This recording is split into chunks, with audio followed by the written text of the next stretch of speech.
Well, first off, I want to thank all of you for being here. I want to thank the people standing with me today, some members of my family. I've got my wife, Jennifer, standing over my right shoulder. I have my son, Michael, standing back here. My daughter is dutifully in school right now. But I also want to thank my very dear friend, my partner, my running mate, Mike Reichenbach, who, if you see him start to drool right now, that's because he was out till 1 o'clock in the morning doing the people's business in the state Senate. But I want to thank you, Mike, for being here today. As y'all know, I announced Mike Reichenbach as my running mate about 2 months ago, and it has been an absolute whirlwind trip since then. We've been crisscrossing the state of South Carolina, taking our vision for what we want to do for South Carolina. You know, when Mike and I were talking over the holidays about what we wanted to do, we wanted our North Star, our true north, to always be every single thing that we do as governor and lieutenant governor will be what makes South Carolina living more affordable for South Carolina families and more profitable for South Carolina businesses. Every rule, every policy, every position that we take will be about protecting our families, making life more affordable, and making businesses more profitable. Today, I've just formally declared and signed to be on the ballot on the June 9th primary to be the Republican nominee for governor. After 4 cycles of running for Attorney General, I'm ready to represent the people of South Carolina at the next level as their governor. At this time, I'm happy to take any questions that you might have. Mr. Attorney General, yeah, Joe. This morning the Evette campaign dropped a new ad on social media insinuating you're not loyal to Trump. How much are you worried of any of that type of argument sticking on you? Well, first off, I'm the only person running for governor who has actually defended the president and his agenda in a court of law. People out there that have to use fake AI-generated cartoons to try to lie about me shows it's a sign of desperation.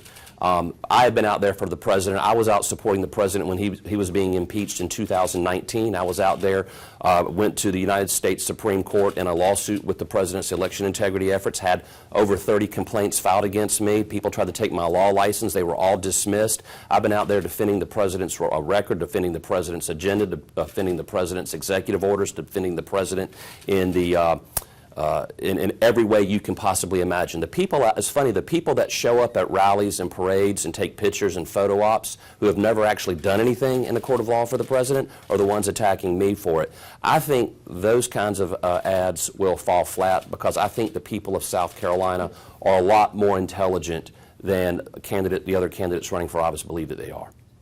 Talk a little bit about your agenda. What are you happy with the way that things are going in the Yes. state, and what are you not happy with? Well, first off, what I tell people all the time is when Mike and I become governor and lieutenant governor, we are going to play to win. At times, people watch government at work and they feel like government is playing not to lose. You ever watch that football game when your team is out there on the field and they're trying to milk the clock? They're trying to eke out that win, and they're playing very conservatively. They're not really taking chances. Well, we are going to be aggressive in governance. We're going to do things that have never been done before. We're going to play to win. This is something that Mike and I have talked about all over the state of South Carolina. We have a very aggressive agenda. I mean, everyone's talking about eliminating the state income tax. I've actually talked endlessly about the detailed plans for doing that. We want to radically reduce our property taxes. We have a plan for doging South Carolina government using our Families First audit initiative. This is an initiative that's going to remove duplicative laws, regulations, and organizations and agencies within government. We're going to take organizations like the State Auditor's Office, the State Inspector General's Office, and even liaising with the Legislative Audit Council. We're going to be more proactive, not reactive. We're going to use advanced artificial intelligence platforms to go out there and identify waste, fraud, and abuse. As Attorney General, I have prosecuted corruption in state government, but there are times you see fraud, waste, and abuse in state government that does not rise to a criminal level. It's just bad government. You know, the systems that we're using are outdated and outmoded and antiquated. We're going to use advanced technologies to put sunlight into state government. We're going to give people control of their government back about doing this complete overall, I'm using the term DOGE, we call it the Families First Audit Initiative, because government should be putting families first, not bureaucracy first. And that's what we're going to do when Mike and I are lieutenant governor and governor. General Wilson, when you're talking about DOGE, you're talking about trying to make things more efficient, better oversight. Rom Reddy just jumped in the race this week too, and he, of course, is over that group, DOGE SC. Do you think that, do you have any thoughts on him entering the race and also, you know, spending his own money, what you might think about that, but also do you think you will out-DOGE him in a sense because you have better experience within government? First, I use the term DOGE is a universal term. You know, we all learned about it, you know, in the 2024 election. I use it because it's what people understand. So no one has cornered the market or owns the branding of DOGE. DOGE is a verb, and this is what we're going to do. We're going to bring efficiency inefficiencies in the government. As far as other people joining, I think it's great. I think South Carolinians should have as many voices representing them as possible in this race for governor. I welcome people who believe that they have something to offer. If he's representing a certain group of people in this state, let's let those voices be heard. That does not intimidate me at all. I welcome Rom. In fact, I get along with Rom. He is a friend. We're not enemies, we're competitors, and that's how I see people like him. For people who have the ability to write, $1 million checks, good for them. I don't fault people for that. I'm a middle-class guy. I can't write $1 million check, which is why I have to go out there and roll up my sleeves and work hard in the trenches to earn each and every vote. So I'm not going to be able to, buy the kind of TV that other people can, but I can tell you this right now, we have been campaigning for the last 9 months in every single corner of South Carolina, in every single county. We have gone to city after city after city. We're meeting with people all over the state of South Carolina to talk about our vision, our proactive vision for South Carolina. And I'm telling you right now, it's resonating. Every single poll has us as a front runner. If not, depending on which campaign's releasing it, I seem to be the one that's always near the top or at the top. So I tell people all the time, I would rather be me right now than any other candidate, and that's why I feel like I'm going to probably be attacked a lot, is because I'm standing in the way of some of the other candidates and their ambitions. Do you anticipate Rom Reddy taking away from the Ralph Normans and Nancy Mace's support as opposed to your own support? I will let you all figure that out. The political pundits can determine how they think his entry into the race will affect the race. I'm just going to focus on the things that I can control. What I can control is my message, my vision, my work ethic. Mike and I and our team, we are out there going to earn every single vote.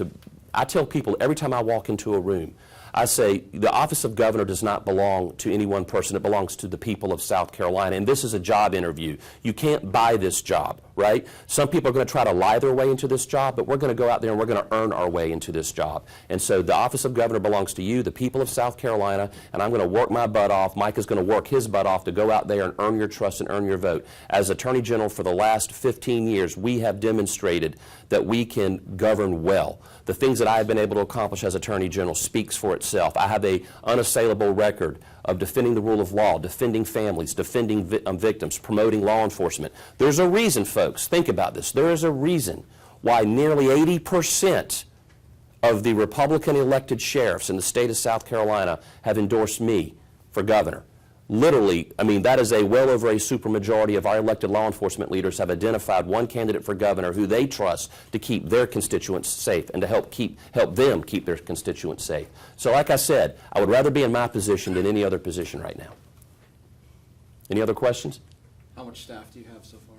How much staff? Yeah. We got an army, Joe. We got an army of volunteers. When you say staff, we have a handful of folks working in the office. We have people in every region of South Carolina, but more important, we have people who are volunteering their time and their talents to our cause. And that every time I walk into the campaign office and I see phone banks running, and whether it's in the upstate, the low country, the Midlands, and I see people, senior citizens showing up, you see high school students showing up, you see people taking off of work to come in to make calls on our behalf, to go out and put up signs, to go door to door. That really I'm so honored and I'm so humbled by the number of people that have stepped up. I know Mike has seen the same thing when he travels the state. In fact, when Mike walks into a room and he's giving a speech, I get a phone call, I pick up the phone, Mike is holding that phone up for me to talk to that group of business leaders, that group of faith leaders. I'm doing the same with him. That's what I love about this campaign. It's a family-run campaign where we are literally canvassing every square inch of this state, and I'm super excited about it. Any other questions? I want to thank all of you for covering this. Like I said, this is the first time that I filed for an office that wasn't the current office that I hold. I have loved being Attorney General. Being Attorney General has been the honor of a lifetime, and by the end of this term I will have had 16 years, but I'm really looking forward to serving the people of South Carolina and to going to work for them, to fight for them. The way I fought for President Trump, the way I fought for families and victims, I'm going to fight for all South Carolinians. Look forward to seeing you guys out on the campaign trail. Thank you.